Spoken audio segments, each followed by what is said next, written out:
ఇది ఈరోజు శాసనసభలో ప్రాజెక్టులు కేఆర్ఎంబీకి అప్పచెప్పమని మేము తీర్మానాన్ని ప్రవేశపెడుతున్నామని ఈరోజు కాంగ్రెస్ పార్టీ ముందుకు రావడం అంటే డెఫినెట్ గా ఇది తెలంగాణ ప్రజల విజయం, బీఆర్ఎస్ పార్టీ విజయం.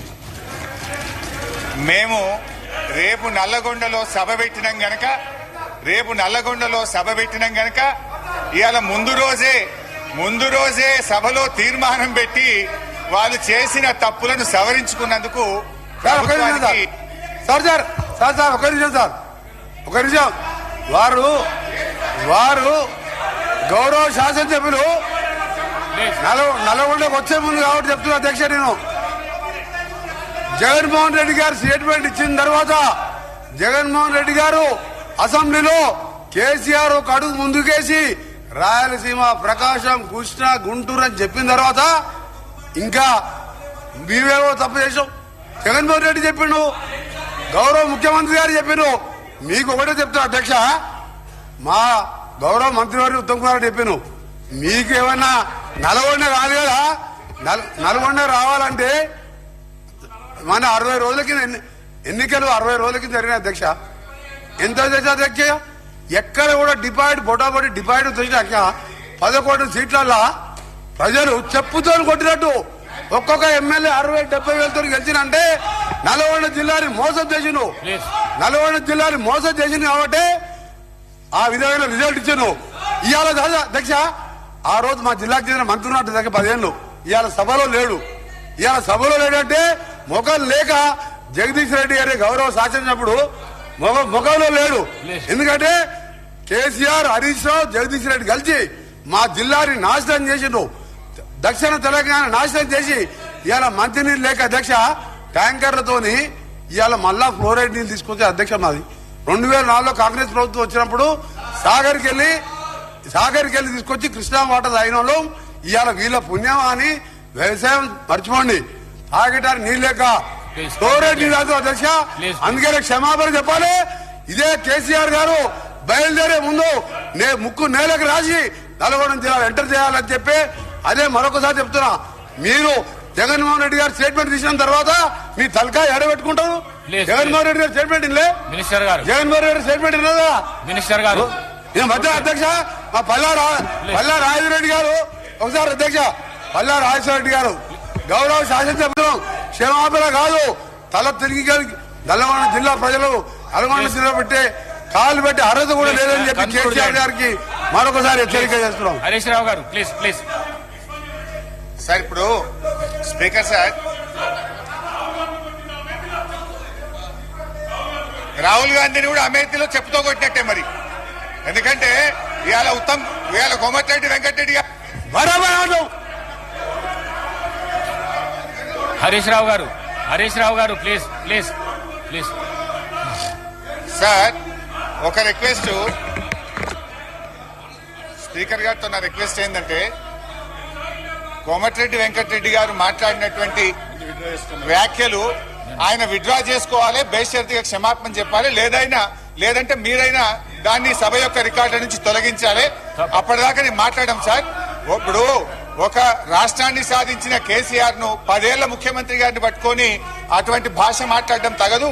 మేము కూడా అనొచ్చు, రాహుల్ గాంధీ గారిని అమేథీలో చెప్పుతో కొట్టారని మేము అనలేమా? So let him withdraw the word then I will speak, లేదా మీరైనా తొలగించండి. తప్పకుండా రికార్డులను పరిశీలించి తొలగించే ప్రయత్నం చేస్తా. మీరు కంటిన్యూ చేయండి. సార్ ఆయన అన్నాడు సార్, చెప్పుతో కొడతామనే పదాన్ని మీరు డిలీట్ చేయాల్సిందే. తప్పకుండా మీరు చెప్పాలి సార్. ఐఎమ్ డిలీటింగ్ అని చెప్పండి. మీరు అలాంటి పదాలు అసెంబ్లీలో మాట్లాడకూడదు. I'm deleting. Thank you. Please continue.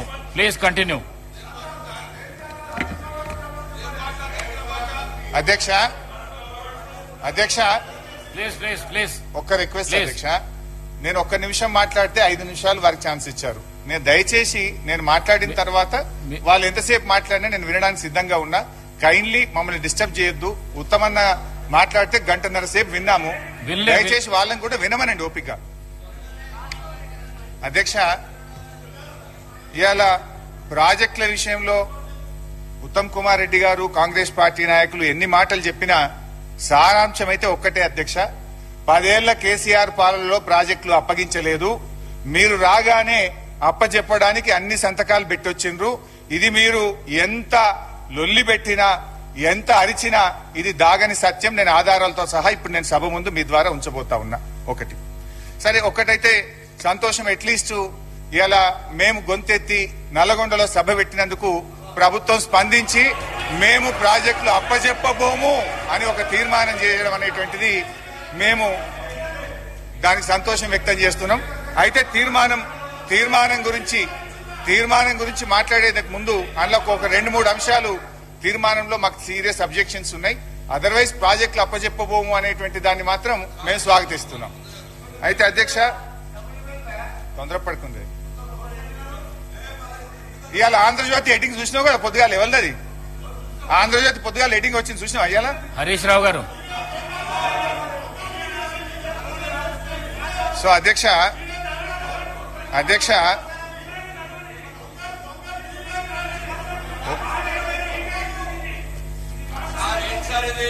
Sir ఈ రన్నింగ్ కామెంటరీలు ఆపమానండి సార్ కొద్దిగా.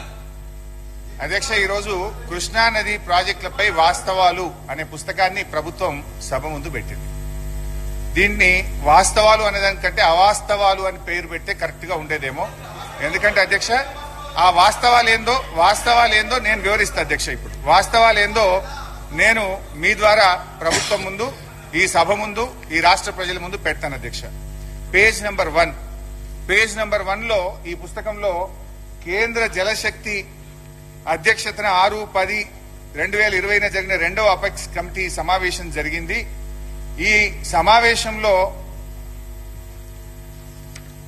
ప్రాజెక్టులు అప్పచెప్పే విషయాన్ని ఆనాటి మా ప్రభుత్వం ఒప్పుకున్నది అని చెప్పి ఇందులో చెప్పారు అధ్యక్ష. నేను I will read out the second apex committee minutes of the meeting అధ్యక్ష. మేము 2వ అపెక్స్ కమిటీ మీటింగ్ లో కేసీఆర్ గారు హాజరై ఈ ప్రాజెక్టులు అప్పచెప్పడానికి ఒప్పుకున్నారని చెప్పి ఈ పుస్తకంలో వాస్తవాల కింద రాశారు. బట్ కేసీఆర్ గారు ఏమన్నారు, ఇది మినిట్స్ ఆఫ్ ద మీటింగ్, ఇది నాది కాదు, ఢిల్లీ నుంచి కేంద్ర ప్రభుత్వం గవర్నమెంట్ ఆఫ్ ఇండియా ఇచ్చిన మినిట్స్ అధ్యక్ష. ఇందులో చాలా స్పష్టంగా కేసీఆర్ గారు ఏం చెప్పారంటే, page number 5 paragraph number 5.3, until and unless water sharing is finalized by the tribunal under section 3 of ISRWD Act of 1956, the question of notification of jurisdiction of board should not arise. He also stated that the tribunal matter is pending in Supreme Court and is sub judice. Hence, on this account also, the jurisdiction matter cannot be deliberated. స్పష్టంగా కేసీఆర్ గారు 2వ apex committee meeting లో ఈ board అనేటువంటి అంశాన్ని తీసుకునే అవకాశం లేదు, మ్యాటర్ సబ్ జ్యుడిస్ అని చెప్పి వారు స్పష్టంగా చెప్పారు.